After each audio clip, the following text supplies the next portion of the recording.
Good evening. I'd like to call this Concord Township Zoning Commission meeting Tuesday, May 4th to order.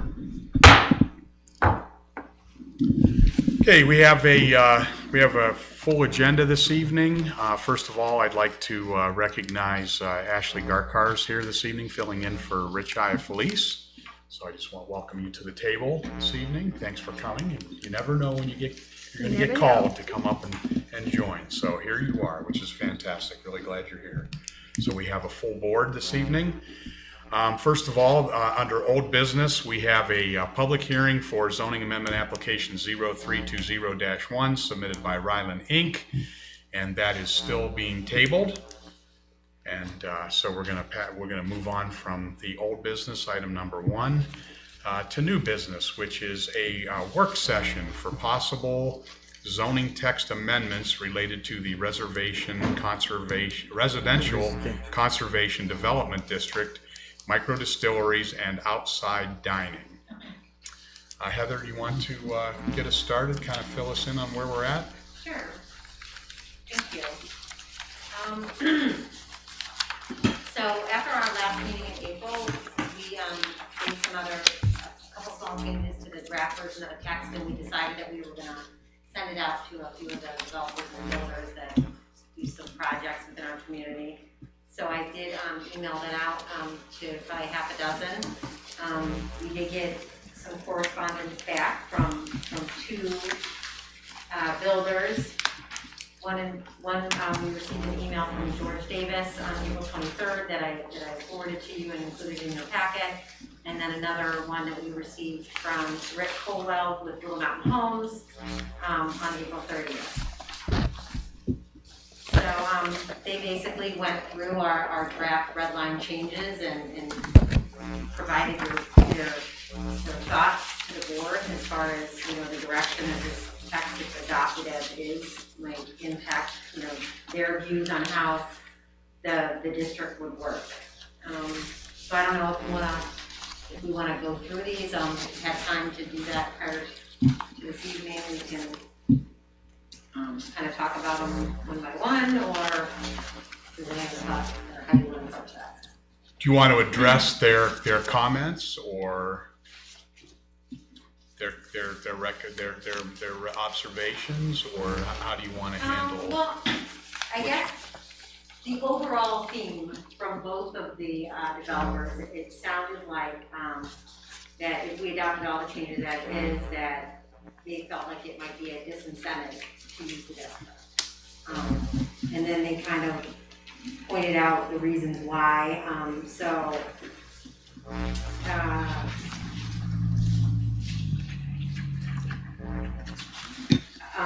To start, I guess, like Mr.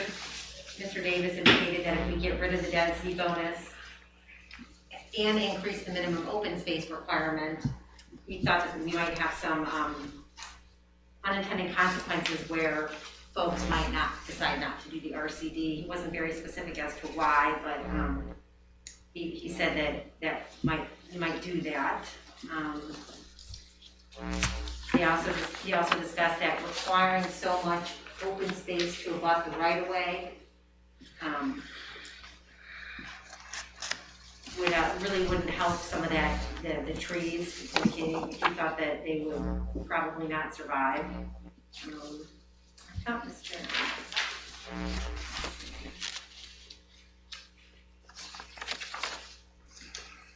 There were some questions about what this environmental restoration plan might entail. Both of the builders wanted a little bit more clarification on what that was. I know we didn't have a lot of discussion about that in our meeting.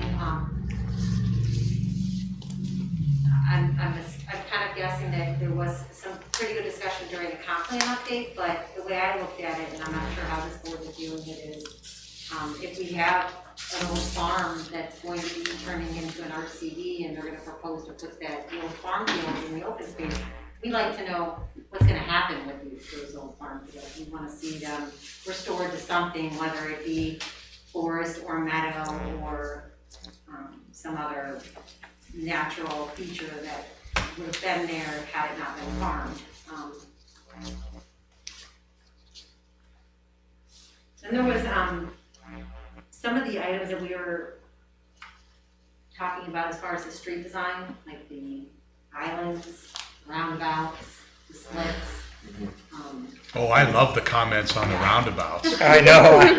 I thought about you whenever I I read finally have found my soulmates. They didn't go over very well. They were very concerned about those items. I did talk to the service department director and Irene Highlander as well, to kind of get his thoughts on some of that too, so I can share this with you if you want to hear that.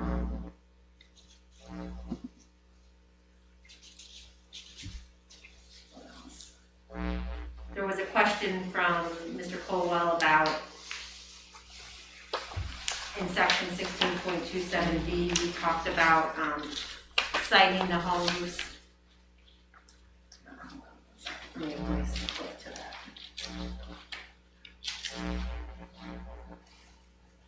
Where the dwelling should be oriented to appreciate the topography and the natural features.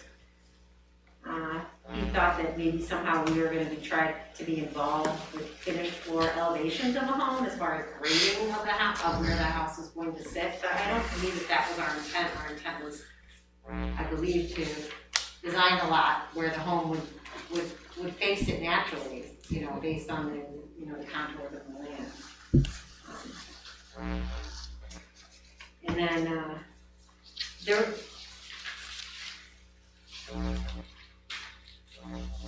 So, I mean, we can talk about any of these things, or see what you guys want to do with the input that we did receive. It seemed like the street design standards, no one liked, or neither one of these folks liked. Like I said, I did talk to our service department director, Tim Brown. I asked him a couple of things. I sent him the text too, looking for some feedback even before we got these developer responses. He indicated to me that for the service department, regular maintenance and snow removal is a lot easier when there is no landscape island in the cul-de-sac. Same thing with roundabouts. When they have to push snow around a cul-de-sac and there's an island, you know, obviously it does limit how much snow they can push into the center of the island, and that snow then usually gets pushed up near the right of way, near someone else's, you know, mailbox or somewhere on the cul-de-sac, which I know they get a lot of complaints about that in New England. He said, you know, as long as the homeowners association would be responsible for the island, then he didn't really have a problem with the island, but, you know, the maintenance is a little bit more for him. And the snow plowing, he thought, same thing with like the roundabouts. He actually told me he strongly disagrees about the roundabouts. The service department doesn't want to maintain a roundabout if they don't have to. He feels like they have to use more salt. And then in addition to the challenges that presents the service department, he indicated that the maintenance for the homeowners association, the residents, you know, adds up. And some of those HOAs are active, they keep them up, they look really nice, and others not so much, so. And I know we put these in, the way we framed it in 16.62, we said that all the cul-de-sacs shall have the decorative plantings, and then the other two within were should, more discretionary. But I think that discretionary stuff too was concerning both of these builders. You know, if the board changes, you know, what is this board gonna want versus another, you know, a different membership of the board.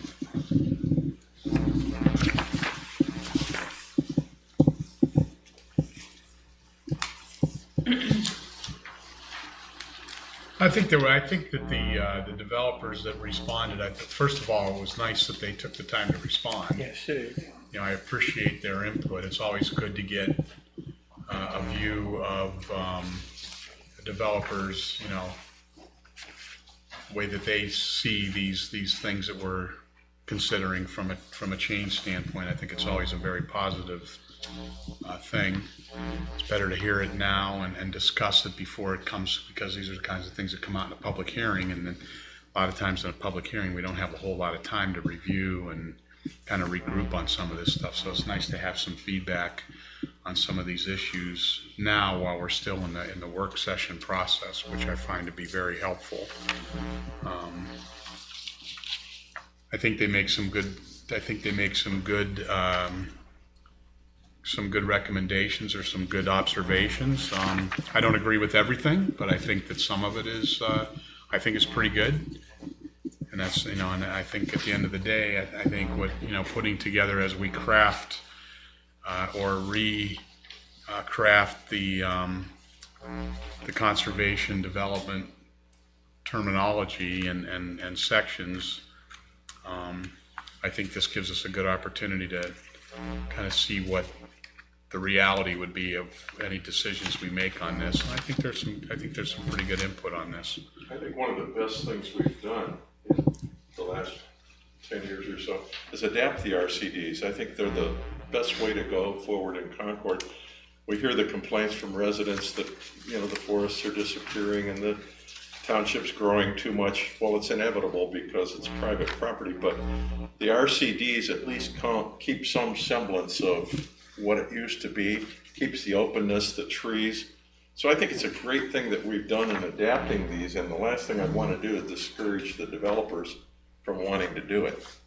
So listening to their input and considering that in there, I think is important, because I think we want to go forward and get more of these as the remainder of Concord develops, and we don't want them to bypass this option because it's to our detriment.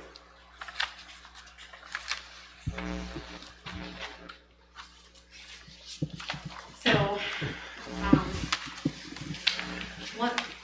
both of them, as far as eliminating, the process. So if we start kind of at the, in 16.24, we were proposing to get rid of the yield plan and basically increase the minimum open space. So under the current code, they technically could present a project with as little as 10% open space. But I know that we did a review of all the projects that were approved by the township, and all of them, I think except for one, had at least 40% open space. It is. Right. So Yeah. we never really saw anyone go for the minimum, and I think that was obviously because we had that density bonus in there, so they were always trying to maximize their density bonus. But then that goes back to the subjectivity of the yield plan, and that, and how, and being able to prove what's reasonable and marketable in that yield plan, and we thought by removing that, we would eliminate some of that haggle, I think, as far as you move through the process, but it sounds like what I'm hearing from both of these folks is that they would prefer to keep it that way. Well, if we do, I think we're gonna get a lot of pushback from us with respect to the yield plan being presented by the developer. Because he's gonna put as many, half-acre lots that he can in that area, or 1-acre lots, and some of them are not gonna be able to be built the way that he says he's gonna put a house there. So we're gonna, in my opinion, from what we've seen in the last few, they're gonna get a lot of pushback to say, no, you don't have 46 lots, you've got 40. And then we're gonna sit down and argue about that. So I like the way we're going. But I don't know. I don't know what they're saying. I mean, it's more work for them, right? They've got to develop a yield plan, then they have to develop an RCD plan. So that's 2 plans. Now, it's not that difficult because you can overlay one with the other one and just print it out. But it's still work on their part. And I think we're going to argue a lot over the yield plan. I just don't think we want to discourage them, though, from going that route to the RCD as opposed to standard development. No. But are you saying we're going to require the yield plan? I don't know yet, but whatever we do, I just don't think we want to make it so onerous that they don't want to they don't want to go in that direction. They'll just take a standard R1 development instead of an RCD. From their perspective, you can't make it too difficult or they're not going to bother. And some of the lots that you talk about may not be ideal, but if people will buy that as a lot to build on, I mean, that's their choice, right? If nobody buys the lot, it stays empty. Yeah, it does.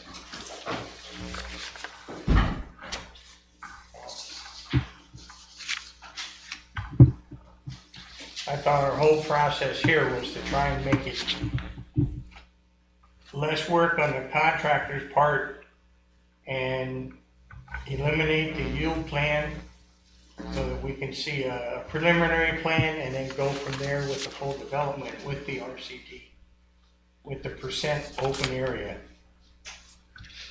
without a bonus.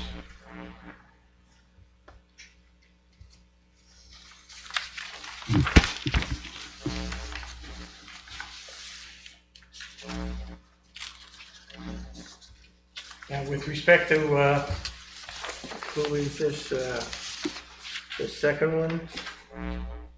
Mr. Colwell? Whenever he talks about roundabouts, and I think they're right, I'm changing my opinion. I still like them, but I'm changing my opinion with respect to a development. So, Andy, you won me over. But what he says is, I do not know of a current development in Concord Township. Gee, don't we have one right over here on Auburn Road? Okay, that would benefit from this concept. As progressive as Columbus is, I have never seen a roundabout inside a development when I visit my daughter in Dublin. Well, when I visit my son and his family in Dublin, I go through 3 or 4 roundabouts. So I don't know where he must be on the other side of Dublin. Are they in the development or are they on the main thoroughfare? Like Auburn Road's a main thoroughfare, it's not a development. Well, no, they're not like in it. It's on the main road, and again, it's 40, 45, or whatever it may be. Yeah. And you see the roundabout. But inside the development, no. Yeah, see, that's what I think he's talking about. And I think that's what the intent here is with these two guys saying, slow the traffic down with a roundabout when you're going 45 or 50, and not inside a development. Everybody likes the 4-way stops. Okay, so maybe we ought to say you may use. Because again, the one guy says he's going to lose two lots, and we have to acknowledge that. Yeah. So I'd say we drop the shell. Do we have a shell in there? It should, it was discretionary. Yeah. I think you might get the same reaction if you even change the should to a may, because I think by having it in there, you're somewhat implying that you desire to see Could be a those. may. I think it's almost the same. If it's not something that you guys want them to consider, then I probably wouldn't even put it in, because I think the county engineer, as far as the road standards and specifications, would allow for that and have design specifications should the developer want to utilize that. Yeah, I particularly, and where I voiced this opinion when we discussed this before, but I was voted down, which is okay. But to me, it almost seems to me like the recommendation is, anywhere there's a four-way street intersection, you should use a roundabout in the development. And I personally don't think roundabouts in the development make any sense whatsoever. I get it on main roads, but not inside of development. I agree. And I agree now too. So Take that out of there. So then the question is do we strike that then? Do we want to strike 1626 C from the street and driveway, walkway, street drive and walkway requirements? I'd say yes. I just don't think there's any place for that inside a development when you're typically looking at 25 mile an hour, Yeah. speed limits or I agree. whatever, 20 mile an hour speed limits within within a development. People certainly don't adhere to that, but, I mean, a roundabout inside a development, I think it's a pretty onerous, task, but. So, Take do out we C. want to, talk about that any further, or do you want to just, do we agree to strike that? Do you want to take a vote on it? Well, I'll certainly entertain a motion, if anybody is so inclined. Mr. Chairman, I'd like to make a motion that we strike the present proposed 16.2.26 Charlie with respect to roundabouts, delete it in its entirety, and make the right-of-ways item D right now, move it up to item C. Okay, I have a motion, Second that motion. seconded by Rich. Any further discussion? Frank, anything? No. Ashley, anything you'd like to say? I'm for it.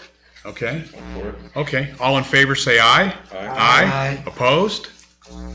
Let the record reflect that we're all in favor and no opposed, no abstentions. So we're gonna strike 16.26C with roundabouts. We're gonna strike that line out of the text there, Heather, okay? Okay. All right. I want you to know that I take no pleasure in this most recent development. Okay. Do you want to just stick with some of the easier ones? I mean, while we're in this section, do you want to? Yeah, we could. I think we should. Yeah, let's talk about the cul-de-sacs, including decorative plantings in the center. Do you want to? I think that should be a. I think it should be an option. I think there's some upside to that, but there's also some downside to it. There is with the plantings in the middle. I've walked back where with in Crossroads there's a couple of cul-de-sacs. One that's just an open cul-de-sac, and one on the other end of Fernway Court has a planting in the middle. They have a lot of large river stone there, and in the spring there's a ton of that river stones all over the road. Because the plows come through and they can't see where the landscape portion ends and the cul-de-sac actually starts, and they come through with the blade and it knocks off. It'll push. There's a substantial amount of river rock laying out in the road. That's a hazard. It's a hazard, and who's going to clean it up? It goes into the front yard of a home, or it's in the street, gets into the grates for the drainage. I don't know. I'm kind of. But they're nice, in the summertime. When you see when the landscaped centers of cul-de-sacs, they've got some trees planted, they've got some shrubs planted. I think that they have. It's a nice feature. I don't think there's anything wrong with it. I don't agree with the kids turning. They're in a cul-de-sac, so if somebody's coming down into a cul-de-sac and kids are playing in the middle of the cul-de-sac. Whether they're playing baseball or whatever, just playing ball or riding a scooter in the cul-de-sac. Or in the road. Whether it's got landscaping in the middle or not, I don't think really creates a situation of safety for the kids. So I think it's a good. I think we should leave it as an option. Yeah.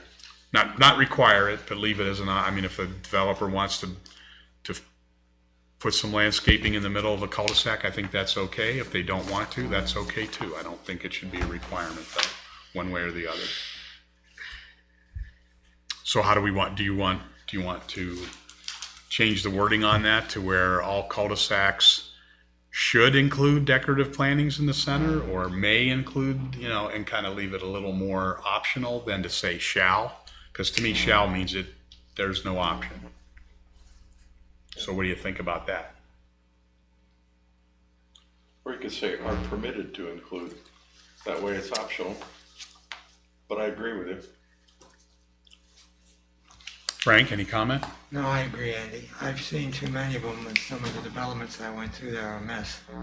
Unless you have a strong homeowners association that really keep it up, Right. that's one thing. But over the years, I have found that people just assume they don't even like to take care of their own yard sometime, let alone take care of one that's in the center. That needs a lot of attention depending on what the plantings are you put in, Right. for one thing. And it does make it difficult in the wintertime. That's another thing. And secondly, that's extra cost for the developer. You know, he can put it in there, but, you know, it's more work for him too. And costly for him.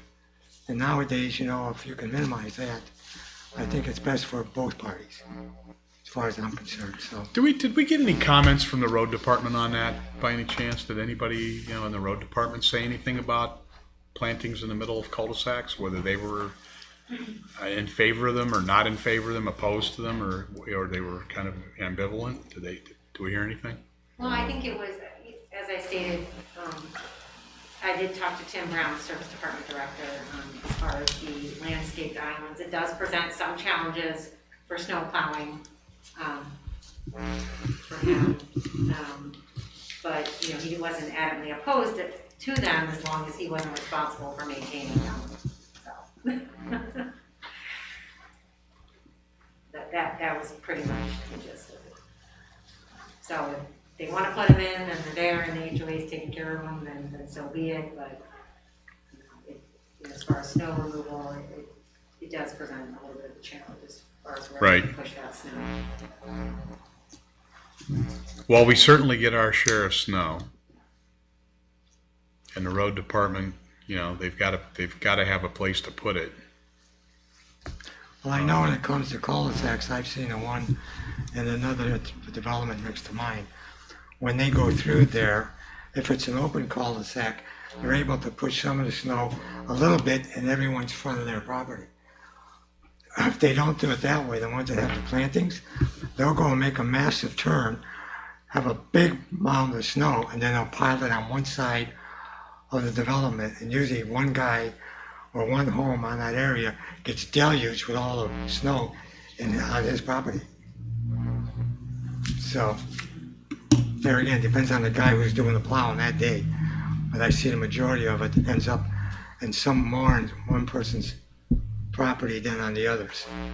So if it is open, I see the road department has a tendency to give a little bit to everybody and minimizes that. Then it's still open and nice and clean. And I would think the fire department would prefer to have not plantings in there. They get their big rigs around in there, for one thing, you know? So I know they have to be a certain width, the roads have to be a certain width. But at least when they have a large turnaround, they can access their equipment much easier than going around that stuff. So I would think the fire department would probably have a little bit more favorable approval about not having that in the middle of a cul-de-sac.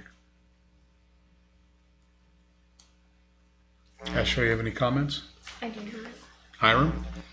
Well, if you look at what we're trying to propose here with an RCD, we want to have diverse house placings, not have houses right down the street, forests or some kind of plantings up towards the street.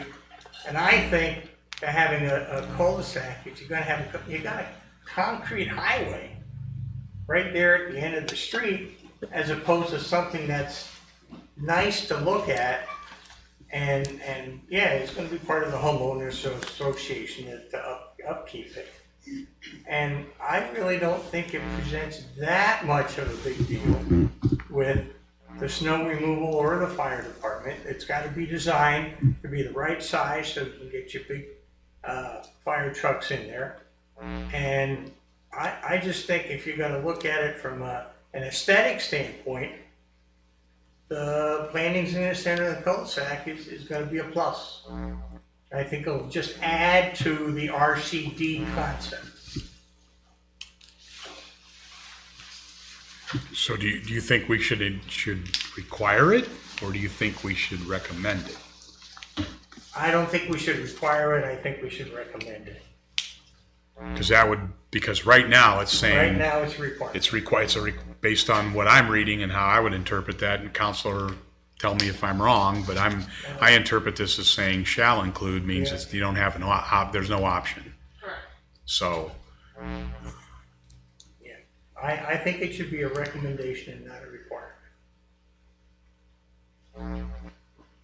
you okay with that, Frank? I'll go with that, sure. Ashley, you okay with that? Rich, you have anything you want to say? Yeah, definitely a recommendation, not a requirement. Okay. All right, so I think we have an agreement on that. So we need to change the word shall to something less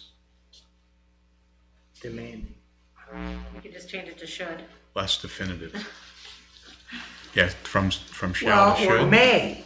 Yeah, may or should. Yeah, May, should I or think should or would may. be a little I bit think may. wider than should. Yeah. Any recommendations, Counselor? Between those two, it doesn't matter. I also like the are permitted language that Rich suggested earlier. Oh, okay. All cul-de-sacs are permitted to include Yeah. decorative plantings? Yeah. But it basically all means the same thing. Okay, What do you guys, so we'll soften that. any feelings are permitted or may? I only vote for are permitted because I came to mind, that's all. Yep. So we're gonna say are permit, or, so what, are we gonna say that then? We could say cul-de-sacs are permitted to include decorative plantings. So we're gonna say are permitted. And that may open it up too for the homeowners association. Maybe the developer doesn't put anything there and they decide they want to put a pine tree in the middle or whatever. They can do that. They're permitted to do that, right? The homeowners could do it after the development's in. I've seen them do it in other neighborhoods. If there was already a lawn area there, I mean, the ones that were in established neighborhoods that were retrofitted, the township did. Because that was already a township right away. So once they Okay. dedicate the road to the township, the township's the only one that can really do it. Oh, really? Oh, okay. Yeah. So we're just saying this is strictly for the developer. Okay. Okay, so we're gonna put that, we're gonna amend that part of the text. And I think that both developers made some good comments there on the cul-de-sacs and finished cul-de-sacs. I'm okay with that.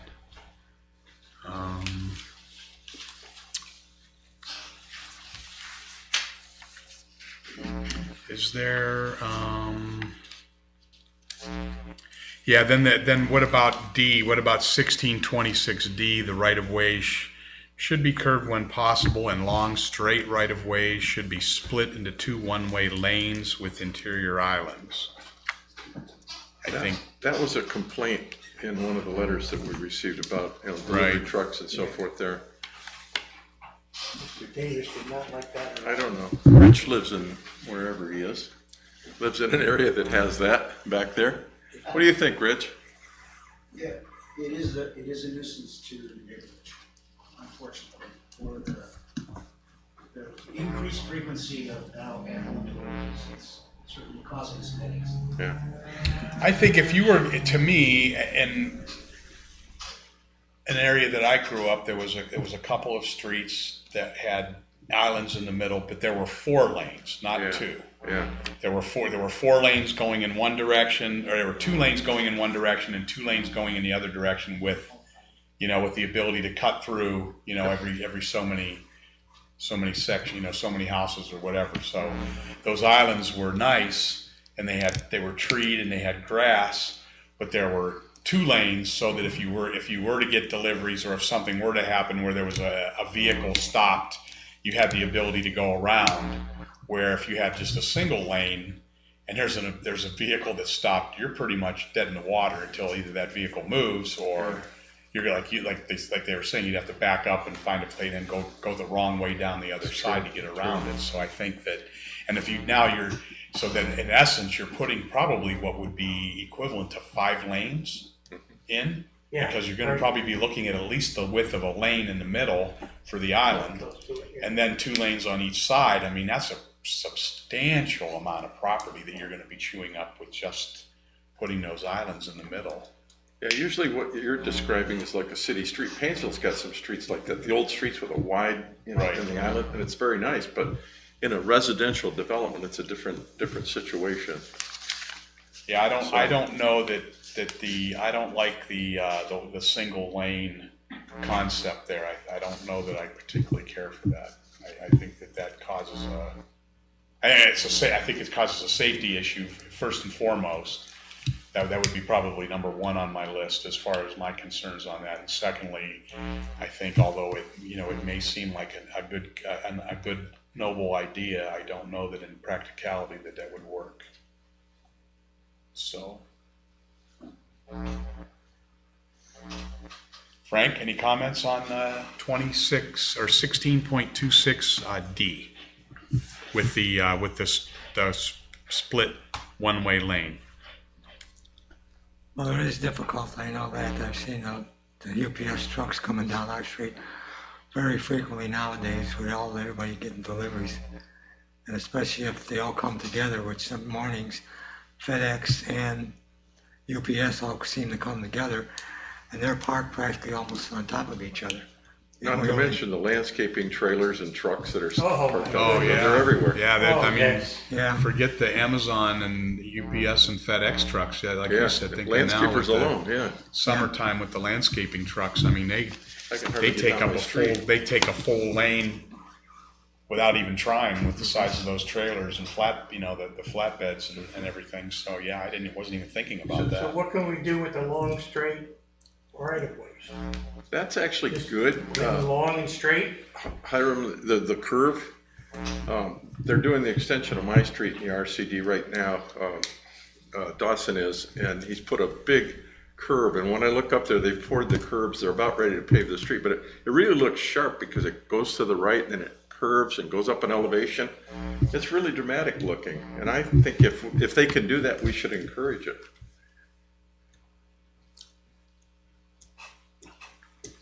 Yeah, I don't have a problem with the curve. It should be curved when possible.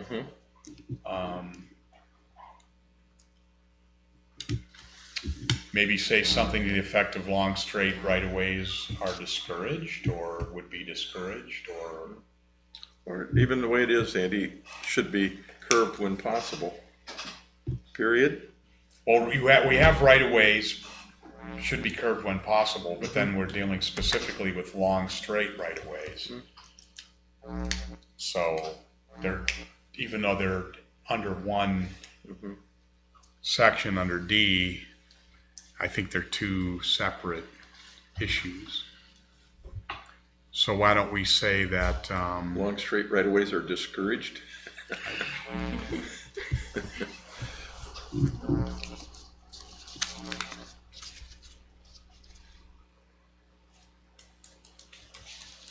or maybe what we could say is long straight right-of-ways should be, how about if we say should be curved when possible? Then they're not long straight right-of-ways.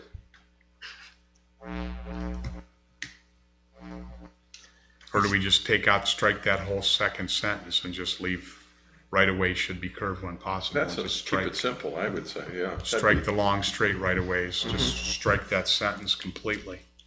Frank, any comment on that? No, that sounds like it'd be more preferable. Okay. Ashley, any comment? No comment.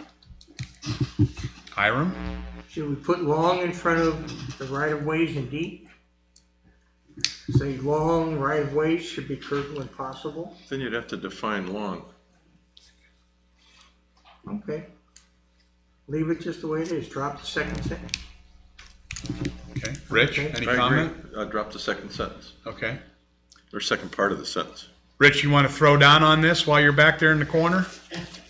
I actually came to apologize, Oh, you don't have to do that. so, I agree with the motion on the table.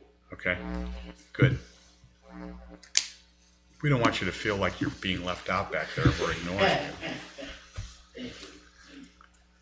Okay, so on 16.26, item D, It seems to, the consensus would be to strike the second sentence regarding split into one-way lanes with interior islands. Strike that sentence out of that text right there and just leave it as right-of-way should be curved when possible. I think that covers what we're looking for there. Unless there's anybody in disagreement. I haven't heard anything, so I'm going to assume we're okay with that. So Heather, we can do that. Okay. So that kind of covers 16.26. I think we've kind of butchered that one up quite a bit. But I think it's good. I think it was good conversation. I think it was very productive. This is the reason we do work sessions. I think I'm very happy with those changes.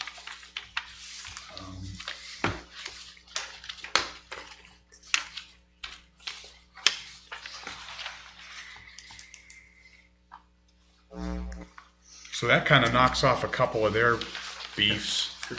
Pretty good. B, we got that one taken care of. 1626C we got taken care of. 1626D we've got taken care of. So we've got, I think we've hammered, kind of knocked off a couple of the big points that the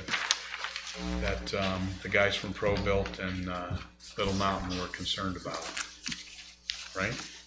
Divided roadways, roundabouts, cul-de-sacs planning. 1624F. Is he referring to maximum height permitted? The 16.24F was the environmental restoration. Oh, hold on a minute. Yep, I'm on the wrong one. I've got 2 pages here. All right, so 624F. Any open space area that includes previously disturbed lands, such as old farm fields, shall be provided an environmental restoration plan and seasonal maintenance plan shall be submitted.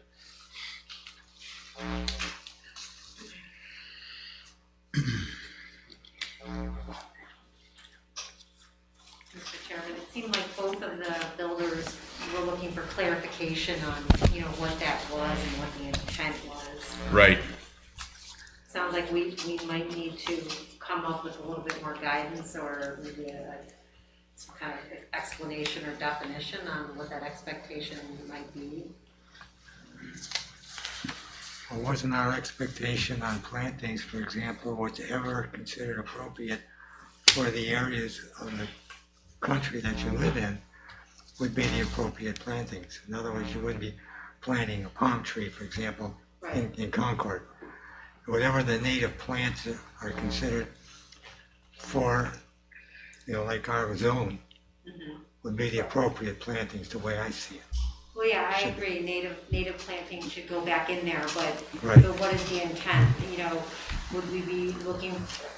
Are we trying to guide them to one direction, one way or the other? Are we looking for them to reforest that open space, or are we looking at to allow them to do meadows, or do we need to define that or clarify that, or do we just want them to give? Here's what we like to do, and here's our plan for it, or. I think it's very difficult to try to have a plan for a piece of land that might be unique in itself. You know what I mean? Mm-hmm. If there's already streams going through it with this grass that can grow 10 feet tall, for example, that's considered native. That's what Mother Nature allowed to be built there. And those kind of things, that's what my feeling is, should be maintained. And if they had to go in there and disturb anything, like something like that, they have to put it back in that configuration. So it looks as natural as possible.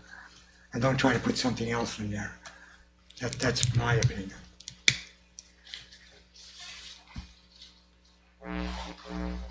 Because we have one coming up now, this one we're looking at, this big one now, this RCD, that's on, off of Hoos Road. When you want to move the ponds and everything. Me, if we're supposed to keep this as natural as possible, I don't want to see things disturbed. Because that's the nature of what we're trying to achieve. So whatever kind of vegetation was there, and it had to be disturbed a little bit to bring in construction, and it should be put back just that the way it is. What was ever there.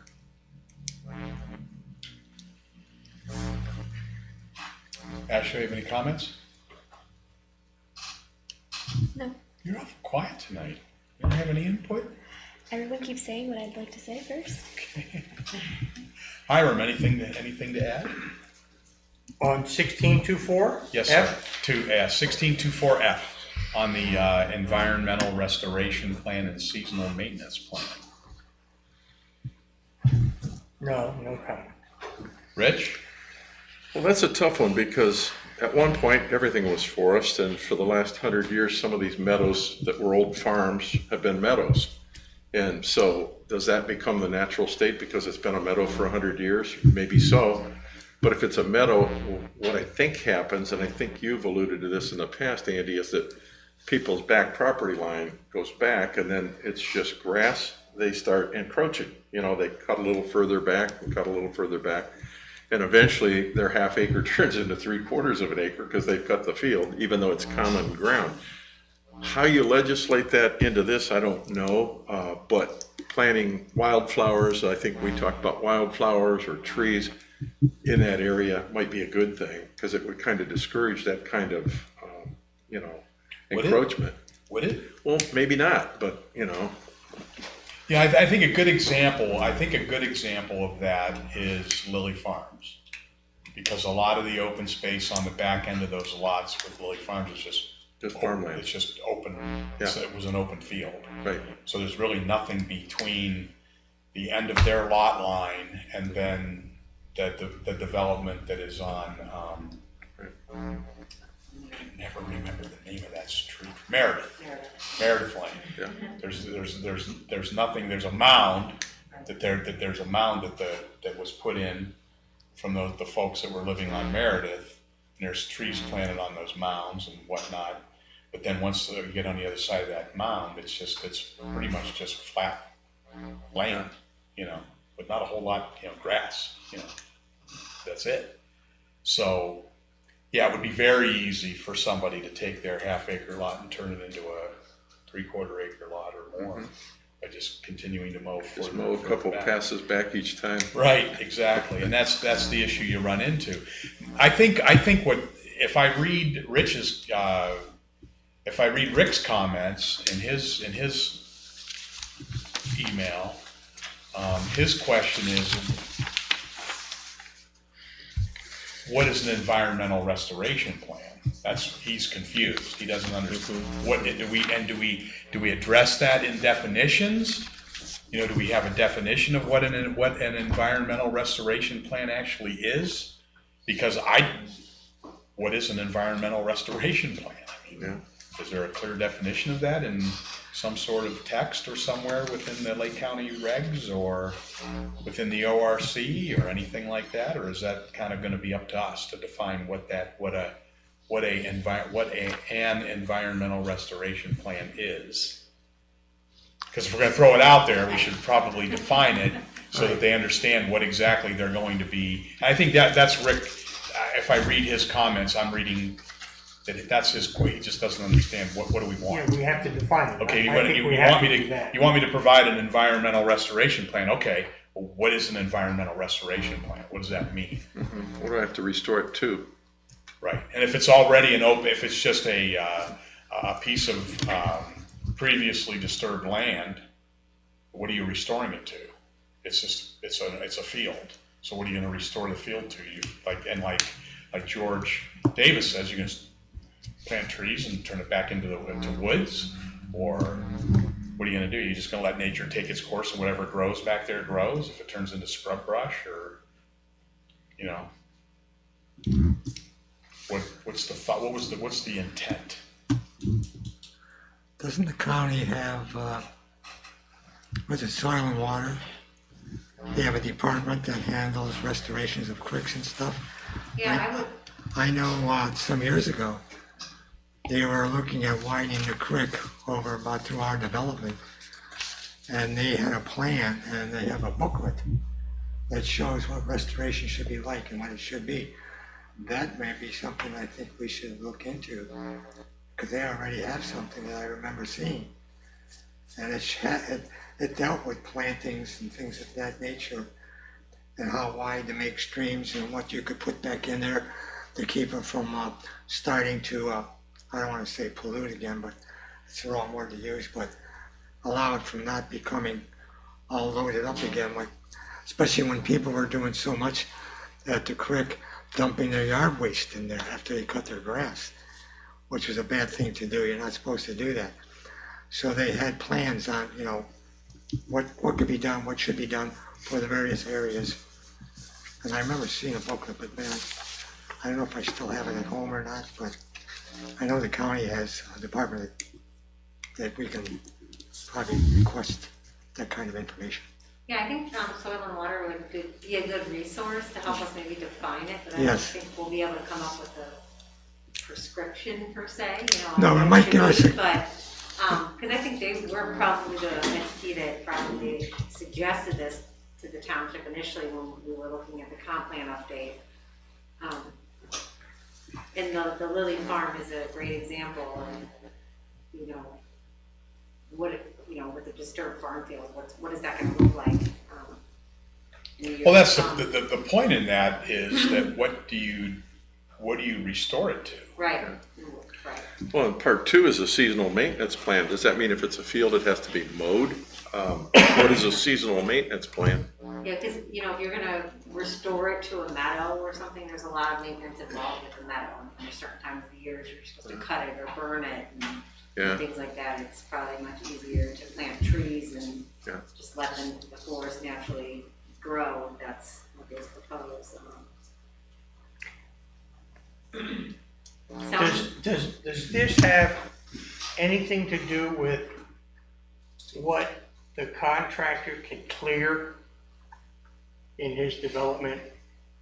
Because that's one of my big concerns.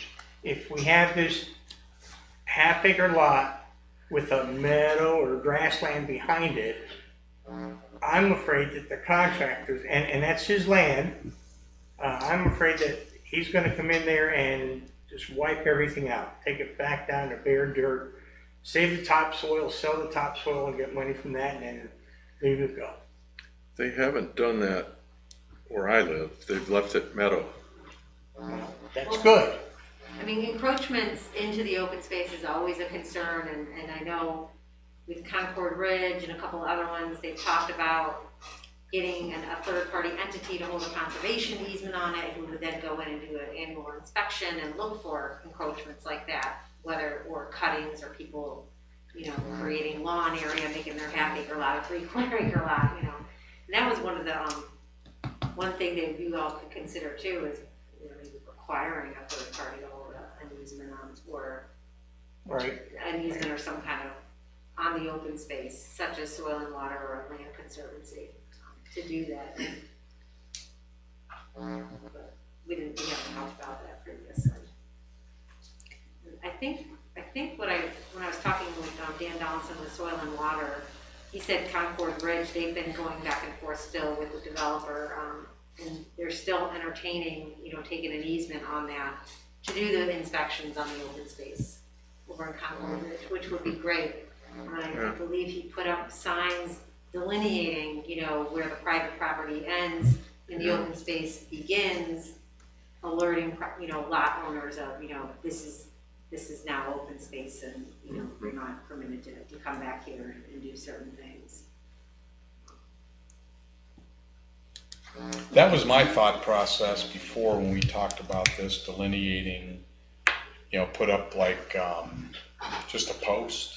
Yeah, like if you've been, you walk the metro parks, how they have the little, the Yeah, symbol. just have a post with a Yeah. little sign on it that says, you know, Yeah. anything past this sign is open space and is not. Not Yeah. for yard waste and things like that.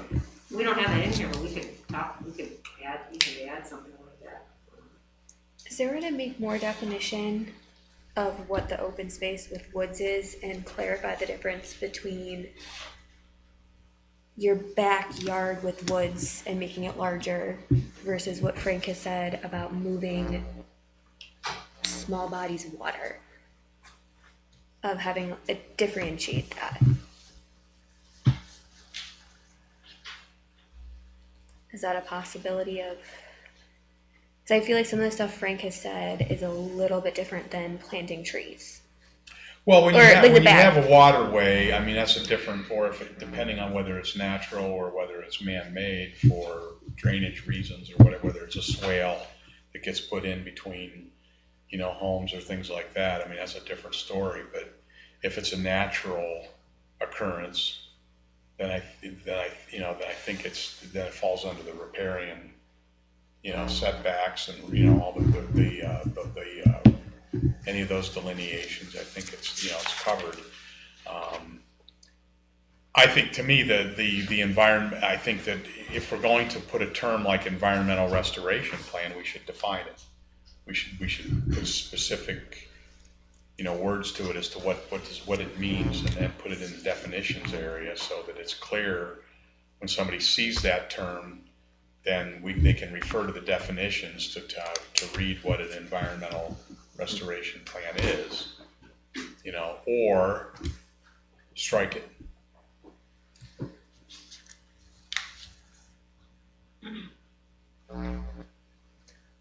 I would like to see us come up with some verbiage rather than strike it. Because that's the intent of this type of development.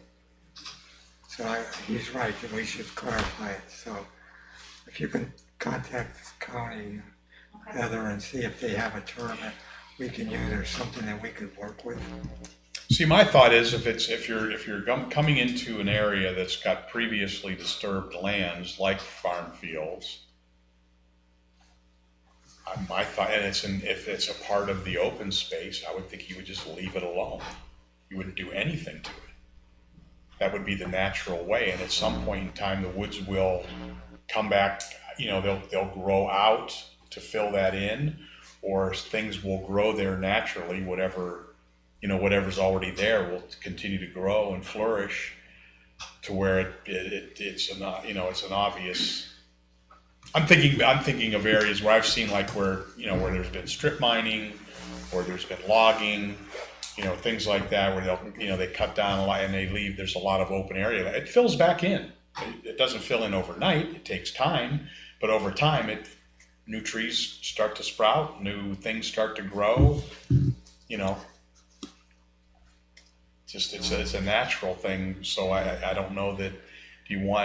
Is it really, if it's in the open space, do we want them to be messing with it? I mean, do you want to just let it go, and it'll become whatever it becomes?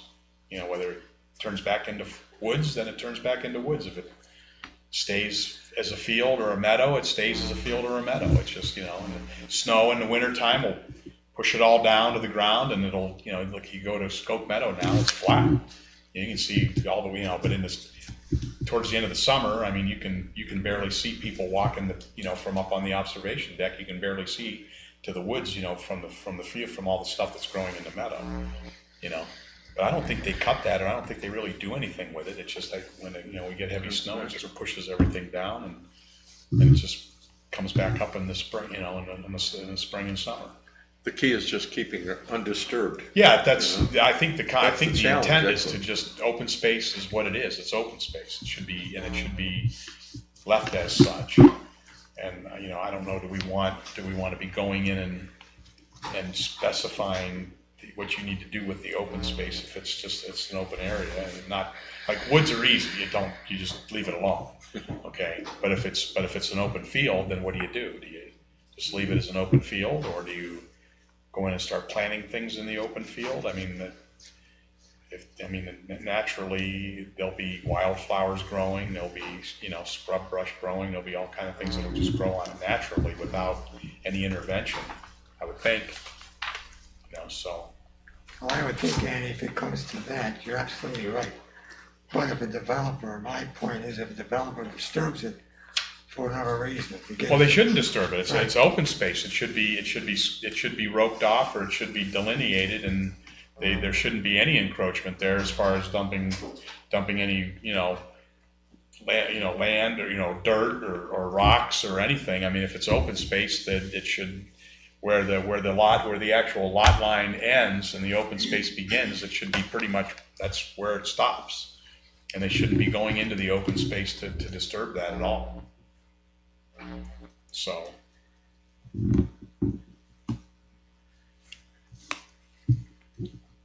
Frank, there is another section that we do require, like a landscape plan, if they do disturb during construction some portions of the open Yeah. space. Right, But it doesn't cover, this is a little bit different. Yes, This right. is, if you come in with a straight farm field, what are you gonna do with the open space? Sure. right. Just like a retention pond. Yeah, you put in a retention pond, Yeah, and you're not supposed to plant in there, because they're supposed to be there for storms, right. but then you get people to start planting in there, and that's a no-no. It defeats the purpose of what the retention basin is supposed to be.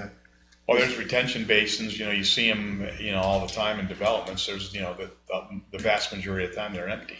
There's grass growing in it for the majority of the time. But every once in a while you drive by and it's like, whoa, there's water in there. Sure. But it's not very often that you see that, but,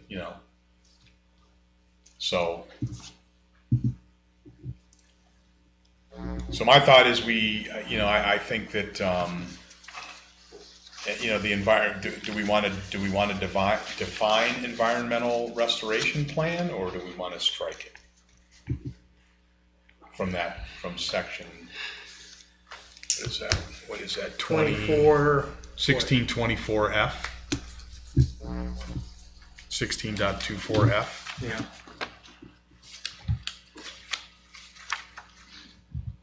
Yeah. Frank, any comment? Well, if we can't come up with something from the county, I would say, and it's still vague or could be confusing, I agree, we should strike it all together. If we can't define it, it's no sense in putting it in there, because every developer, whoever comes in or that reads that, they'll all have the same thing. Mm-hmm. What are you talking about, so. Ashley, any comment? I like the idea of looking for a definition before we decide to strike or not. Okay. Ira? If I were a developer, I think I could sit down in a half an hour and come up with an environmental restoration plan and a seasonal maintenance plan for any development we have in Concord Township. It may only be a one-liner, but, and that is, it was fields to begin with in this area. We're gonna keep it that way. That's my environmental restoration plan. I'm gonna keep it the way it was before. So, number one, I don't think it's a big deal. But I think if we're gonna keep it in there, we ought to define it. And if we don't wanna take the time to define it, let's take it out. We can always put it in later. So, I don't see what they're squawking about. I really don't. Rich, any comment over there? No, I agree with the comment, either define it or remove it. I'd like to see some kind of language to preserve it. As you mentioned, delineate it or preserve it, but define it or remove it as it's written here. Right. Rich? May I? Yes, please. So I completely agree with Andy's point. My first question is to Heather. Who recommended this language in the first place? Because I don't recall seeing this before. Who inserted it? We did discuss it as a board. Yes, the environmental restoration plan, it was one of the items that we were debating on from the comp plan update. From the comp plan. Yeah, remember when we went through and we were, Okay. do we want to make it required, discretionary, or at all? Thank you. Yeah. Thank you. Well, interesting debate. I agree with Andy because I believe 24E basically gives direction to the developer and it describes the intent of the township to ensure that they have open space maintained and preserved in the local state. So it says it's responsibility of the association, land trust, or organization to do that. In my experience, environmental restoration becomes onerous, and it could be quite scientific in nature, depending on how Thanks for letting me share that.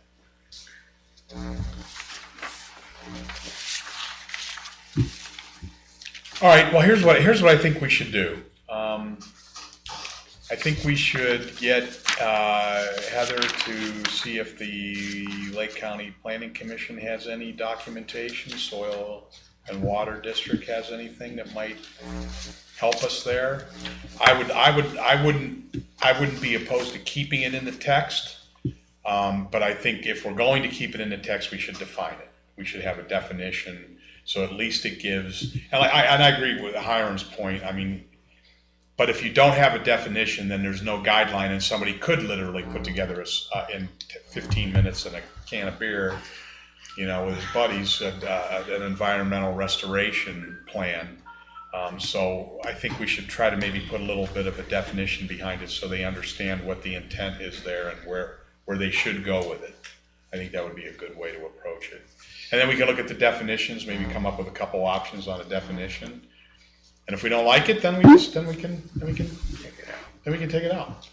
But let's try to define it first and see if we can come up with a reasonable definition before we just remove it. I think that would be a good way to go with that. And the same thing with seasonal maintenance plan. I mean, we should try to come up with a definition of what does that mean. You know, what is a seasonal maintenance plan? What is that?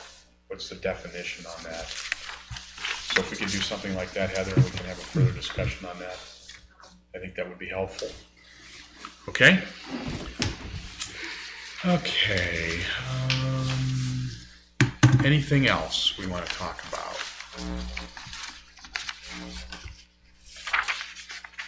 Mr. Chairman, while we're on that same page, if we just move up to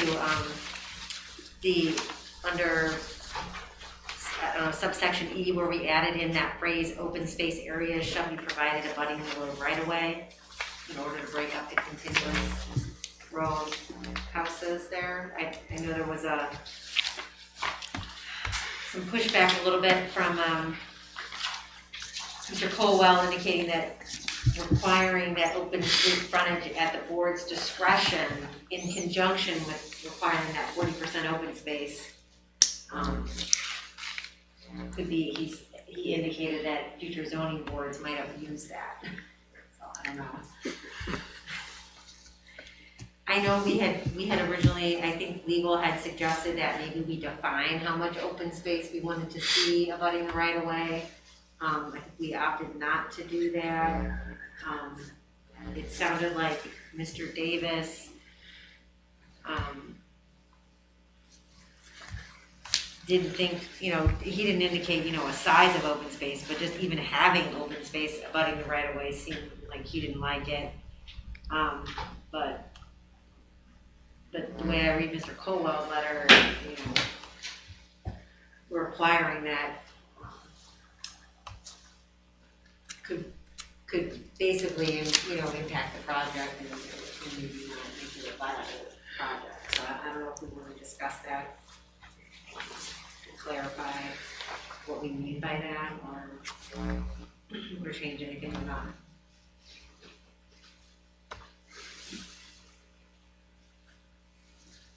I think you said something like the trees are going to blow over and so on and so forth if they're not surrounded by other trees. Yeah. And things of that sort.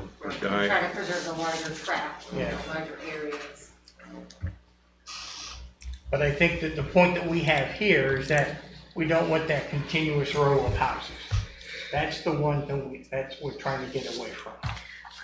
And that's what it says there, in order to break up the continuous row of houses. So however we do that is the intent of the RCD that we're trying to get across.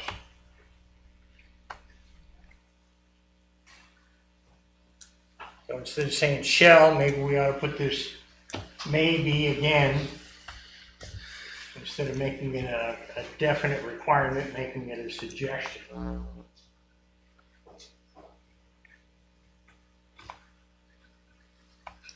Yeah, I'm not sure where Rick Colwell was coming from with his, you know, zoning boards abusing that. But I think George Davis, in the same token, makes. I think what he says is that's an accurate assessment, because trees that are in woods typically have pretty shallow root systems, so if you expose them, Yeah. you cut down a lot of trees around them, and then there's nothing left there. They are definitely subject to being, to blow over. Right. So that does create a problem. And the shall could lead to future abuse, I guess, because we could say we mandate it. It's Right. shall, you have to do it.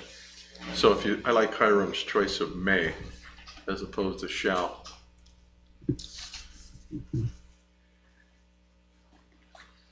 So we want to strike shall and put may. That'd be my suggestion. Frank? I agree. Ashley?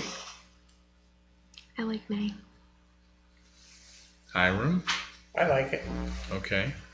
Rich, it was your idea, so I think you're in I'll stay favor of with it. All right, so why don't we change that, change shall to may. Okay? Okay with that?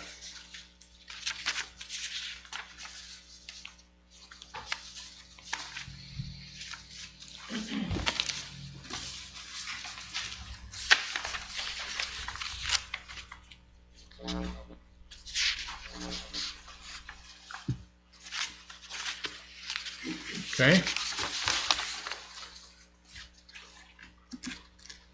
think the biggest one that we haven't really discussed in detail is the whole review process and, the elimination of the yield plan. I don't know.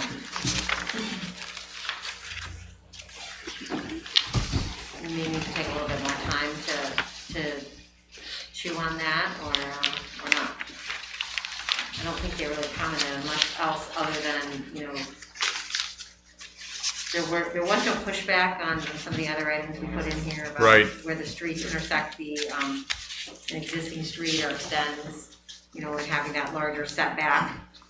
That seemed to not be an issue. There were no comments on the perimeter building regulations where we were suggesting maybe 100 foot off the perimeter of the RCD. I did take a look at that 100-foot perimeter, no house within 100 foot of the perimeter of an RCD. I looked at a couple of the RCDs that were already approved and built. Specifically, I looked at Concord Ridge, and I apologize, I didn't make a handout for everybody because I just threw this together real quick, but I took a GIS map and I did a 100-foot buffer around the perimeter of the development, and so that purple shading on there is 100 feet, and if you look, so in Concord Ridge, those are half-acre lots, lots of open space, and all the homes under Concord Ridge would have been permitted under that 100-foot buffer requirement. So I don't think that really impacted that project, and that could have been specific to how it was laid out, or maybe it was the dimensions of those lots. They're much deeper. They're like 90-foot wide lots by about 200 feet deep, 190 feet deep. Whereas opposed to like Orchard Springs, these are the quarter-acre lots. So they're more shallow and not as wide. Now with this one, I applied the 100-foot buffer. There were many homes that would not have been able to be constructed, specifically on the north border. So then I applied a 50-foot buffer. So you could see two different colorings on there. So for that project, I looked at, if it was 100-foot or a 50-foot and what did that look like. And the 50-foot seemed to work better for that existing developer. I think we were debating on that 100-foot, if I recall, and we weren't quite sure on that number. And I can send this to you if you want to look at them. That's good stuff, Heather. That's good work. It's very helpful. And I think, and without doing it to Lily Farms, I know that 100-foot buffer would not have been an issue for that development because they have the open space on both the north and the south perimeter. The west perimeter was already an RCD. So that was the same character. And then to the east, take that back, to the east, it might have impacted the first two lots, you know, coming off the new road extension, but, you know, there was probably some wiggle room, some play, you know, if the developer knew that in advance, they would have just accommodated for that, the design of the development. So I kind of think that 100-foot, we may want to look at that in regards to, was it previously zoned R1 or previously zoned R4? You know how we make that Right. designation for some of the other things? Yeah. We could maybe say if you're going from R1, then it's a 50-foot. If you're going from R4, then it's 100-foot. Just throwing that out there. I don't think that's a bad idea. No, I like that suggestion. I like that. Yeah, I like the fit, yeah, I think that, and that fits because of the, Transition between the two Yep. developments. right. I like that. I like the 50 for the R, if it's an R1, and the 100 for an R4. I think that makes sense. Yep. I agree. So I'm okay with that. Okay.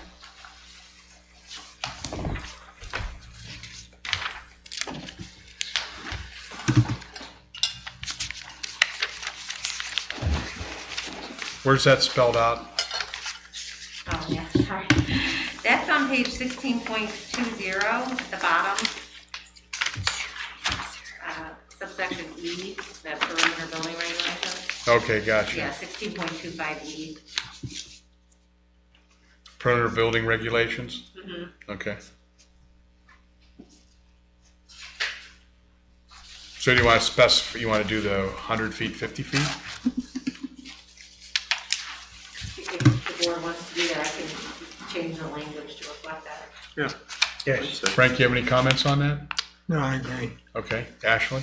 Makes good sense. I agree. Okay. I agree. Tyler? I agree wholeheartedly.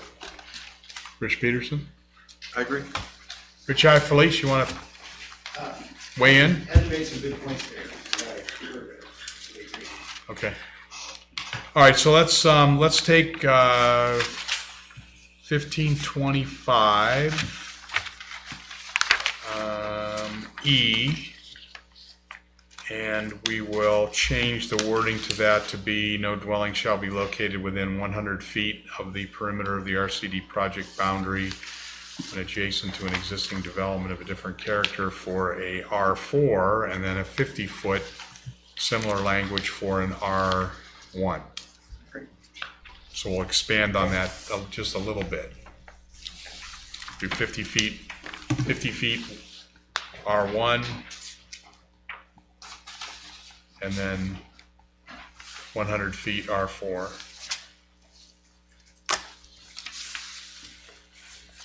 Okay? Alrighty, knocking them off.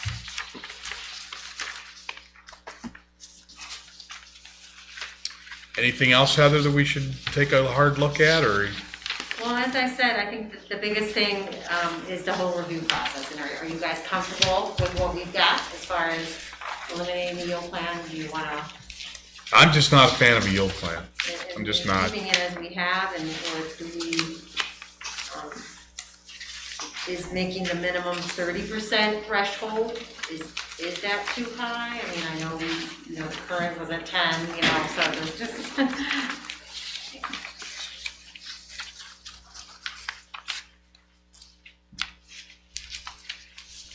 Maybe with the other changes that we're proposing, it would be more palatable, Right. Now we're saying that you don't have to put open space abutting the right of way, but you can, you're allowed to do that. So that kind of takes away that vagueness, that, the discretion that they were a little bit concerned with. Mm-hmm. So I think we've made a lot of adjustments based on their input. So I think we kind of covered all of their points. The only one we didn't really discuss a lot was the orienting the homes towards, the 16.27D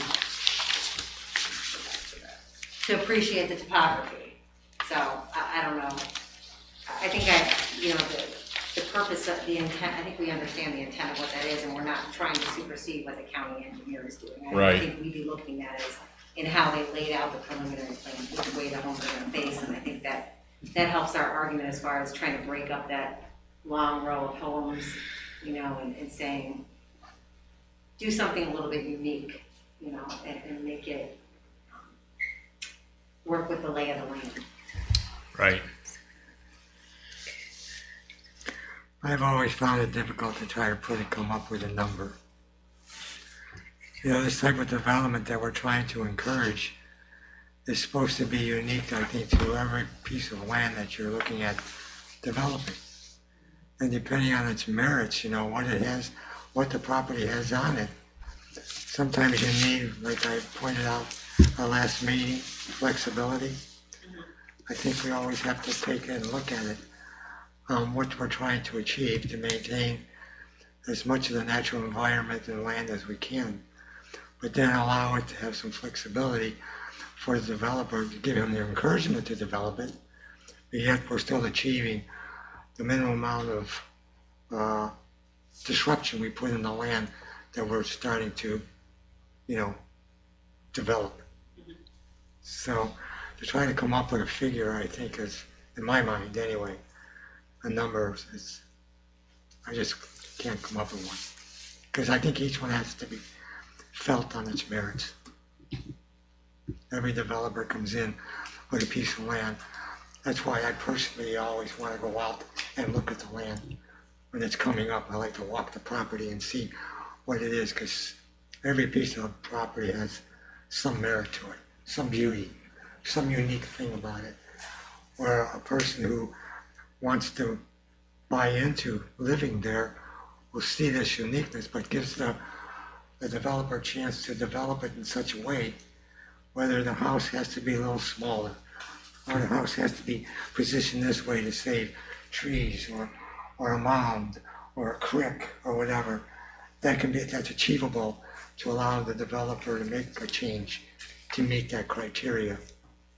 So, to try to put a number always to something like that, when it comes to conservation development, I can't come up with a number.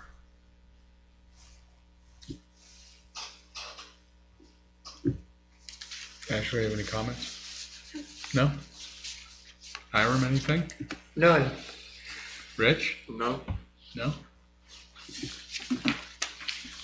Yeah, I'm okay with the process. I don't really see any reason to change that. I mean, the yield, I'm not a big fan of the yield plan. I think a sketch plan or something like that would be appropriate. The yield plans, I've just seen way too many yield plans come in front of me over the years that are just silly. Okay, I mean, they just don't make any, they're not applicable under any circumstance. It's just a matter of just trying to cram their lots in and try to get to the, you know, to whatever the magic number is to get a density bonus, and I think it kind of defeats the purpose. So I am not a fan of a yield plan at all, and I think we decided to scratch that idea, and I think that's a good move, because it just takes, I think it takes the process, it just takes some of the silliness out of the process, in my opinion. I don't think I've ever seen a yield plan that came in and was really for real. I mean, it's just, I don't think they really put any, because I mean, I think if you're going to put some sort of a plan together, it's got to be realistic. It's got to show what, if you kept the development as it's currently zoned, then I think you have to have a realistic plan, you know, if you're going to do that. And unfortunately, we just never see that. It's just punch out a bunch of lots and wedge them in wherever you can, riparian setbacks, retention ponds, whatever, be damned, you know. So I think that getting rid of the yield plan is a good idea. I think our process is good. I think it's a good idea. You know, and I think now that we've softened, we've kind of taken some of the teeth out of some of these issues that the developers brought up that gave them kind of some ouchies. I think by softening some of this, I think we've helped ourselves on this, and maybe, you know, maybe it'll make it a little more realistic for them. Some of the changes we made, I think, were pretty meaningful, and I think we rose to the occasion and kind of took their recommendations to heart and made some changes accordingly. So I think that was a good thing. Anything else, Heather, you want to cover, or do you think we're good? Or I don't have anything. okay. All right. Well, I think we can put that component to bed for now. Let's move on to our favorite thing, which would be micro distilleries. Yes. Heather, you want to give us a little updating on what we've done there, or? Sure, yeah, at our last meeting, the commission made a final decision on, you know, what you were recommending as far as upping the brewing capacity for the micro distillery. So the board determined that we'd like to raise that maximum threshold from the 8,000 gallons to 25,000 proof gallons per year. So I went ahead and made that. I think that was the last thing we needed to modify. So what I provided for you tonight is a summary of those proposed text amendments.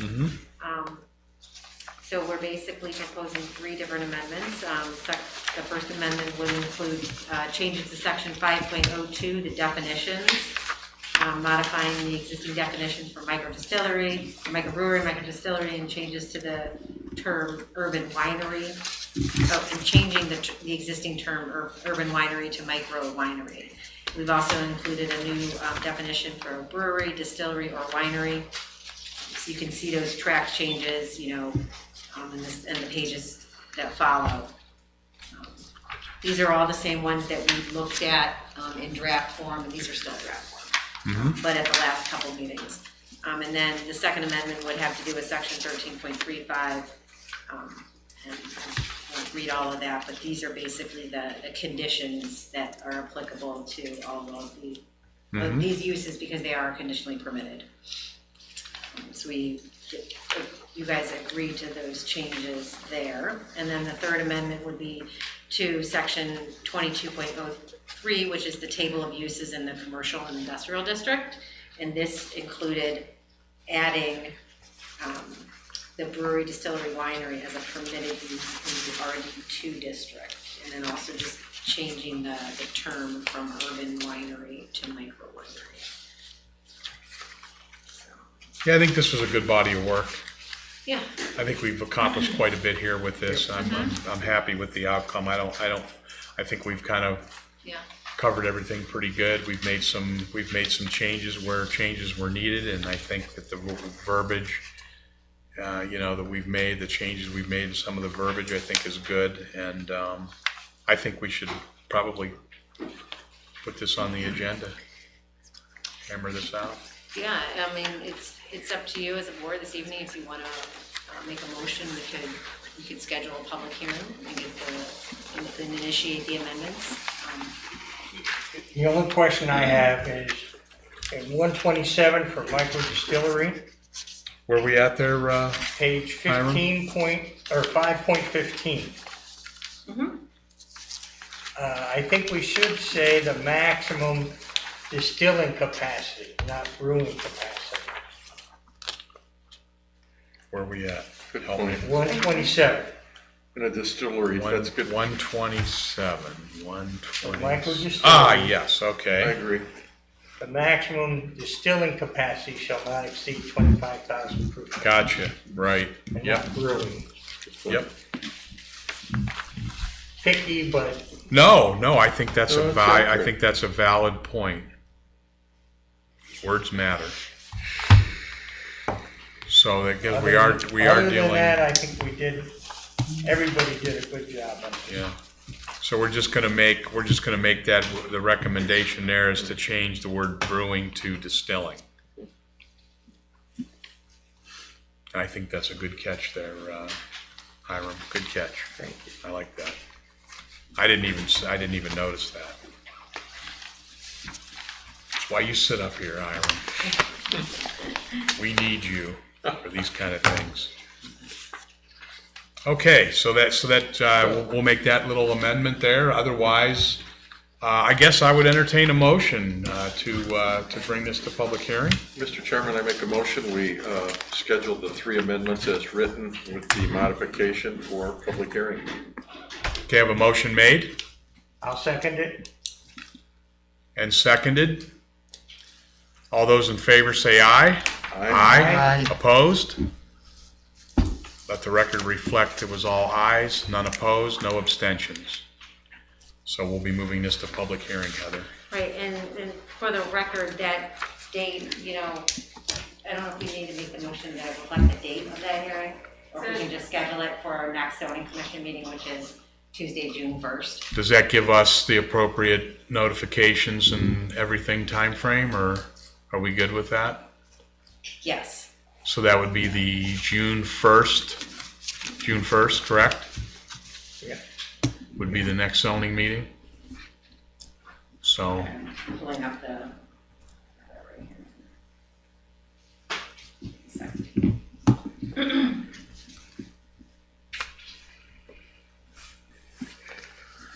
cuts it close. No, I'm sorry, I'm just scrolling on the. Mm-hmm.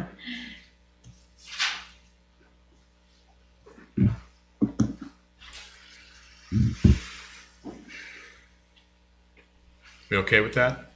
Yes. Okay, good. All right, so we'll have that public hearing on June 1st for the micro distillery amendments that we've talked about, microbrewery, micro distillery. We'll get that knocked out, hopefully. At Okay. 7 p.m. Pardon me? At 7 p.m. in our normal. Yes. time. Yes. Okay. Okay, and finally, we want to talk about outside dining. We had some comments, some things were brought up to Rich Felice with regards to outside dining. Heather was good enough to pull out a number of issues that were directly related to outside dining with some of the variances and some of the requests that were made with businesses that are currently in Concord Township over the last several years. So it's pretty apparent, you know, Pizza Roto, we had some stuff here from Beerhead. There was an email that was sent to Rich, which has been entered into the record from Sunny Street Cafe, right? Tony Milam or Milam?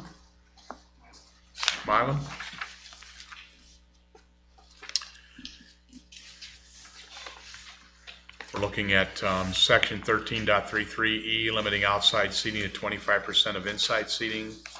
Doesn't work mainly because it shifts heavily from inside to outside in the nice weather season. When outside dining is in season, restaurant patrons enjoy being outside. And it's a boom for restaurants with nice outdoor dining spaces, which is something that all communities want to support, especially in today's COVID-infected world. Many patrons prefer the safety of being outside.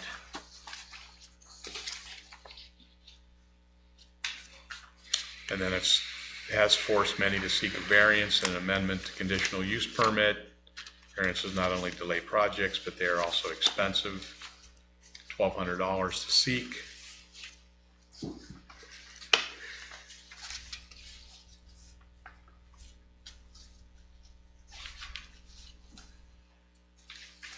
So let's talk about 13.33E specifically. Outside seating capacity shall not exceed 25% of the restaurant's seating capacity indoors. Well, Mr. Chairman, I've read through this more than once, Okay? and I think this is the perfect example of why we have a BZA and why it should be brought up to the zoning commission. If there are enough variances that are going on out in the township, and yeah, it's a burden to them because of the expense and everything like that to do that. And we have 3 or 4 or 5 or 6 or whatever. I think we as a zoning board should or are obligated to take a look at changing the requirements. And I think this is a perfect example of that. Like you said, we've got a number of examples here, 1, 2, 3, 4, that have been approved by the BZA, and they're from 56 to 75% of the outdoor seating, far exceeding the 25%. And I think we ought to look at it and say, let's see what we can do to change the percentage. I don't think it's applicable anymore. Especially when you consider the pandemic situation and Correct. the outdoor dining. Correct. I didn't see on here Red Hawk, but I swear they have more outdoor seating than they have indoor seating. And it's a good thing. I mean, that's a great. Very well They be. might, But- they might, yeah. That could well be. But I don't know what the 25% logic was at the time, but I don't think it applies anymore. I agree. I don't know. I'm trying to recall what the impetus was behind the 25% number. I don't specifically, because you've got situations where, like, if you look at, we'll just pick on some local businesses, enjoy your free pitch. But if we look at Spats, for instance, okay, they have nothing behind available. It's a parking lot behind their facility. They have nothing available behind to where they could do any expansion. So they expanded out front. Okay, so they put an awning and they kind of fenced it in, and it's right up against the parking lot, and there's a section there that enables outdoor dining. Okay, now, ironically, Right next door is the Ridgewood Tavern, okay, and they've got room in the back. They have no room in the front for any sort of outdoor dining, but they happen to have some room in the back, and they've got an outdoor dining in the back. It's a little bit more substantial than what Spats, which is almost literally right next door. I mean, you can pretty much decide right or left. You walk into the front door of either establishment. They're right next door to each other, and you've got a completely different dynamic. So.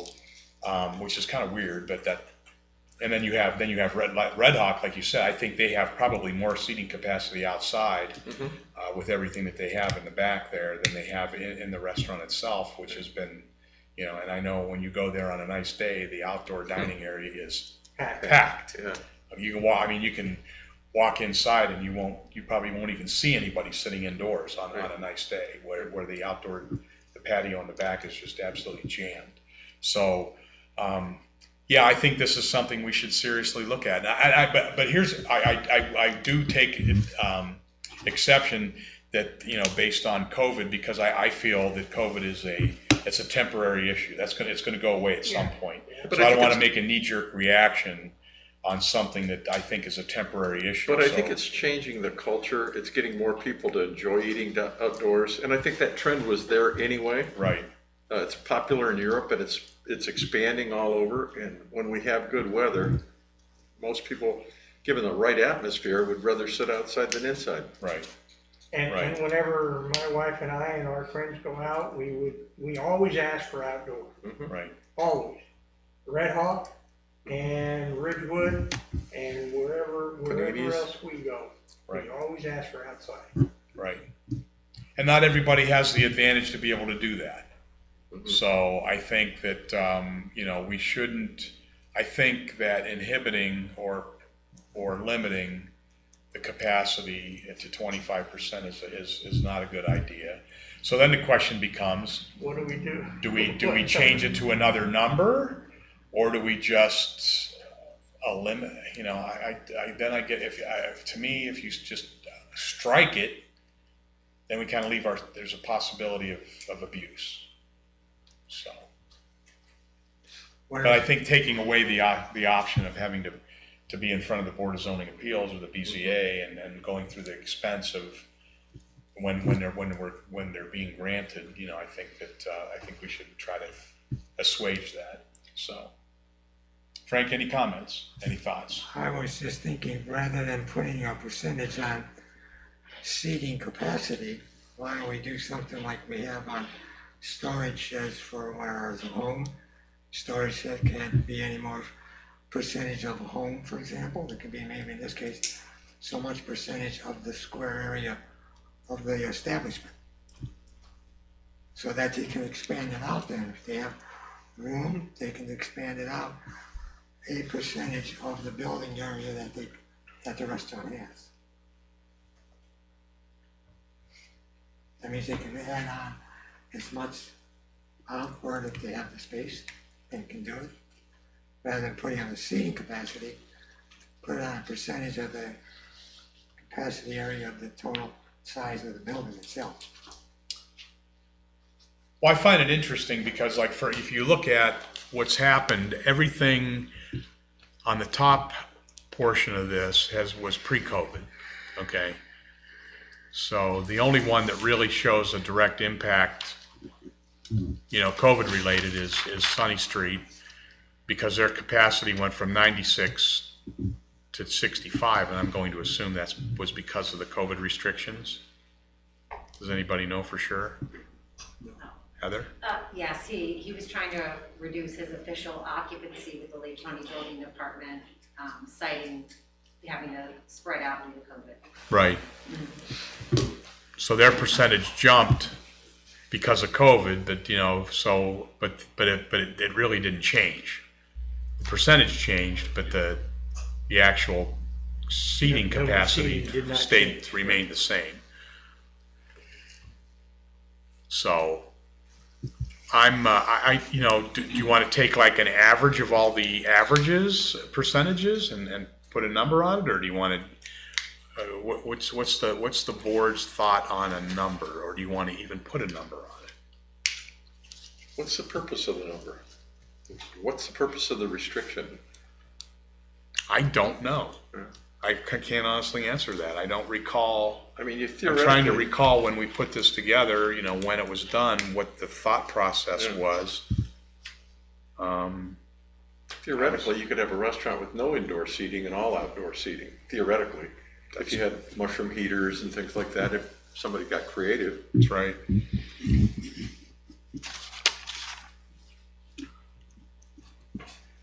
Frank, you want to make any comments or give us any thoughts as to putting a number on that, or what do you feel? I think it's hard because it always depends, I guess, on the restaurant itself. You know, the location, I would think. If they have an expansion capability because they have more property, and they can put another, God, who knows, another 100 or 200 seats outside.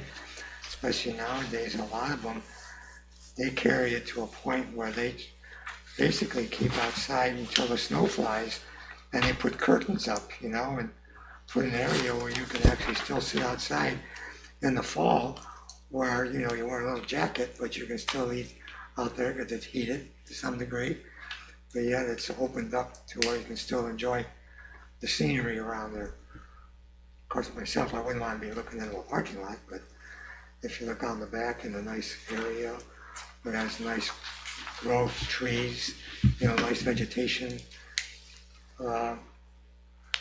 if you can put more seats out there comfortably. I know my wife and I enjoy eating out at the Welshfield Inn. And in the summertime, they have a patio out there that has so much seating. But they also have a big tent that they have out there covered.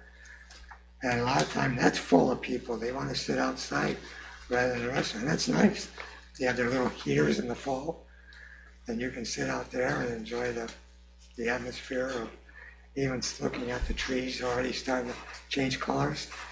And yet it's a nice atmosphere for eating and enjoying a nice comfortable eating, you know, a glass of wine, a good meat. Given all the surrounding paragraphs, if you read those, there's enough restrictions. Why do we even need E? What if we struck that out of there? I second that motion. Really, I mean, what would it hurt? I mean, it doesn't interfere with the right of way. It talks about all the compliance with parking areas and pedestrian access and everything. So what if we just eliminated E? I'm okay with that. No problem with that? I think it's a good idea. No, I just want to just remind you, it is a conditional use, so they're going to be in front of the BZA to get their approval for the use. So they'll be kind of looking at, okay, all the aspects of the patio, you know, that we cover, the size of it in relationship to the parking and everything. So Yeah. I I agree with what Mr. Peterson is saying, maybe we don't even need it. I did provide you some additional research too. I reached out to a few communities in the area. Right. To see how they regulated it. Right. Some of them had a similar requirement. I talked to the Painesville Township zoning inspector. They really don't have any restaurants in Painesville Township that have outdoor seating. So the few that they do, it wasn't an issue, but they weren't growing like Concord was either and getting new dining locations. Leroy doesn't have a limit, neither does Madison. Painesville Township is 25%. Yeah, and from what I understand, a lot of the Lake County townships kind of do the same thing. They look at everybody's zoning, so that might have come from us. Let's be a leader and eliminate it. Yeah. So this Olmsted Township, which is in Cuyahoga County, they have outdoor dining. They have some specific regulations for their outdoor dining, and it's similar to ours, except it doesn't have that limit on the percentage. But all the other items are very similar. And then another township down by Cincinnati, Ohio, they recently just removed those in 2018 because they wanted to try to encourage outside dining. So they removed that percent, a cap on the outdoor dining percentage as a way to try to promote it. And that happened. Does a percentage have anything to do with maybe the health department, maybe? When you're serving food, maybe? Well, and that's a good question, but I would say keep in mind that the health department is still gonna, have authority over, the restaurant portion of it and the food service, and the fire code and the building code are still gonna dictate occupancy as far as how many people are allowed to be on the patio and how many are allowed to be in the restaurant, so. And they're gonna require certain distances between the tables and walkways, Right. so there are some other entities that will have control over density. Okay. Well, that reason, it makes perfect sense. Why put a number in there?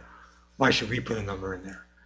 Because the concerns we would have anyway, as human beings, would wanting to make sure it's a safe environment for people to enjoy a meal safely, but not worrying about, health issues. And right now, health issues are being dictated, unfortunately, because of COVID. So, and the state's regulating that right now. So that would fall under a realm that would be taken care of, heaven forbid, we get into more pandemics or whatever. So do we have to do a public hearing for that change? What would be the protocol? Counselor, can you advise? You know what? My instinct says yes, but I'm not 100% sure. But can I get back to you? Yes. Yeah, we would have to, because it's still another zoning text amendment, so we don't have to rush and set a hearing for it tonight. Right. We should. Well, I would certainly, I'm in agreement with Rich on I just remove E, 13.33E, just remove it, strike it. Do we need a motion?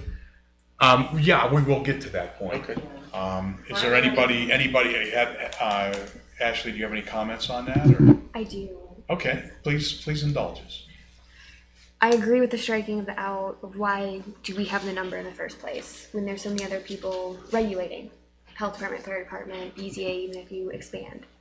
But as for the legalities of it, of a public hearing or not, is there a loophole, the fact that we are in a pandemic and we are right about ready to start summer? Is there a loophole to help move something go faster in a temporary aspect included with the pandemic? Like if we do have to have a public hearing, is there a way to have a temporary strikeout where we can have more discussion of what the permanent solution is, but still give what is needed with the pandemic? Even if there was, I wouldn't advise it. Okay. I think we should follow the rules. Okay. It's a good point. I think that's a good point, but I don't know that that's practical. I like rules, but Right. it is summer, so Okay. opening up a little. Hiram, any comments? I'm all for deleting 1333E. Okay, Rich, it was your idea, so I'm I ready to doubt that make you a would be motion when you opposed. give me the okay. Right. Okay. Rich, this was brought to your attention initially. Would you like to weigh in on this? If I may, Mr. Chairman? Please. So I believe the 25%, the genesis of that, may not have considered where the districts that this is located in. All I can is presume it's light and noise disturbance, presumably trying to limit the outdoor, depending on where it's located. But I would agree with the motion that's on the floor. I also agree with Heather's point. Building code really will specify ingress, egress, the occupancy levels, as well as in the aggregate, the inside and outside parking spaces to suit that in the aggregate. It will also be affect the development of this unit or space. So, yeah, in my mind, that motion makes sense. Okay. Thanks. Great, super. Well, I'd like to thank Sunny Street for bringing this to our attention. I think it was a valid concern, and especially in the challenging times that we're in now, and we know that restaurateurs and eateries have been unduly stressed through this whole process, and many of them, quite honestly, probably won't survive this. But anything we can do to help relieve that I think is a good idea. So I appreciate the folks with Sunny Street bringing this to our attention, and I appreciate Rich bringing this to the attention of the board and getting it in front of us. I think it's a good thing. Mr. Chairman, if I Yes, sir. can, did I read in here someplace that they are only changing an awning at Sunny Street? Didn't I read that in here? I mean, am I dreaming things? And we're charging them how much? Is that a zoning problem? Changing an awning? No, the project is more than just changing an awning. The but- associated seat. Well, then they didn't explain it correctly. Because the way that I read it was, and I can't find it now, Yeah. that they're changing an awning and it's $1,500 or something like that. I think that's ridiculous, but that's beside the point, I guess. Okay. No comment. You feel better now? Well, I mean, I just thought that was a little bit unreasonable. Sure. If I change the color of my awning, now, that may not be it. Okay, so it's a little bit more than what they explained. Right. Okay. With that said, and it was, I would entertain a motion from the board to strike 13.33E from the outside dining definition or outline. Mr. Chairman, so moved. Okay, we have a motion made. And I'll second it. We have a motion seconded. All those in favor say aye. Aye. Opposed? None opposed. Let the record reflect that it was all ayes, no nays, no abstentions. Okay, so we can work on that, Heather, to work on a text amendment. Sure, There's no bring rush that. on that, but I think, this obviously, I mean, we've got some other text amendments we're dealing with. Wouldn't be a bad idea to throw it in there. Okay, yeah, I can get that ready. Yeah, it's not a huge undertaking We don't here. really have anyone in the hopper right now as far as proposing any kind of new outdoor dining. Right, So, okay, all right. So, that concludes our work session issues for this evening. Good work, fantastic. We will move on to item number 2 under new business, which is the approval of the minutes of the April 6th zoning commission meeting. I will entertain a motion. Mr. Chairman, I make a motion that we table that because I have not had a chance to review the meeting minutes. I second that motion. All in favor, say aye. Aye. Opposed? None opposed. Let the record reflect. All ayes, no nays, no abstentions. So we're going to table the minutes until we have an opportunity to read those. Okay, item number 3 on the agenda is the correspondence report by the zoning commission members. Frank, anything? None, Mr. Chairman, for me. Ashley? None. Hiram? No correspondence, Mr. Chairman. Rich? Nothing, Mr. Chairman. Rich in the back? Nothing. Nothing? Nothing from me either. So there was no correspondence. Audience participation is the fourth item on the agenda under new business. Do we have anybody on the phone or anybody here present this evening that would like to take a moment and address the board? For the record, there's no one else on the phone. Okay, so there's nobody, the people that were there are gone? Correct. Okay. All right, anybody else? Anybody have an interest in saying anything? Okay. All right, the next meeting of the zoning commission will be June 1st. We will have a couple of items to deal with in a public hearing. And any other things anybody would like to see as far as put on the agenda items? We're good? We're good. Okay, we'll adjourn the meeting. Thank you, everybody.